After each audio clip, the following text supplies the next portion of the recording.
खुलुमबाय गोजोन फुंबिलिनि गासैबो बड'लेण्ड बुब्लिनि अनसायगिरिफोरखौ बरायग्रोबाय। दिनै 4 नभेम्बर मंगलबारनि फानजामुथिखौ फरायथिनो लादों आं रबिन बसुमतारिया। फानजामुथिनि गिबियाव दं मेष राशि। नोंथाङा मोदाय दावदायजों गेलेनानै गोबांथार साजा मोननांनो हागौ, सांग्राङै थानांगोन। वृष राशि। नोंथांनि नखराव दिनैनि सानाव सासे गथ' फिसा जोनोम मोननो हागौ, खुसिनि सान। मिथुन राशि। माबाफोर बिबान दंब्ला नोंथांनि बिबाना जौगानो हागौ, मोजां सान। कर्कट राशि। नोंथाङा दिनैनि सानाव सोरजोंबा थगायजानो हागौ, सांग्राङै थानांगोन। सिंह राशि। बहाबाफोर बादायलायनाय खेलाफोर गेलेदोंब्ला नोंथाङा जेननांनो हागौ। कन्या राशि। नोंथाङा दिनैनि सानाव मोनसे गिदिर बिबान मोननो हागौ, खुसिनि सान। तुला राशि।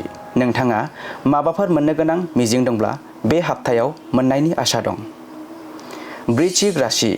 नखराव फुजा फोरबो फालिदोंब्ला नोंथाङा गावनि देरसिनखौ मान होनो बावनो हागौ। धनु राशि। नोंथाङा हरनि समाव लामा हान्थियोब्ला मोदाय दावदायनि सायाव गिखांनाय फैनो हागौ। मकर राशि।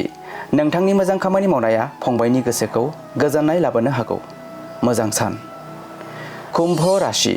माबाफोर बेफार फालांगि खालामोब्ला नोंथाङा दिनैनि सानाव खहा जानो हागौ। आरो मीन राशि। सोरनिबा मोजां राव खोनाना नोंथाङा मोजां गियान आरजिना लानो हागोन, मोजां सान। दिनै सानसेनि राशि फरायथिनायाबो एसेनोसै। आसा खालामो नोंथांनि दिनैनि साना मोजाङै मोजां थांगोन, बेखौ बड'लेण्ड बुब्लि नखरनिफ्राय मिजिंथिबाय। गोजोन्थों।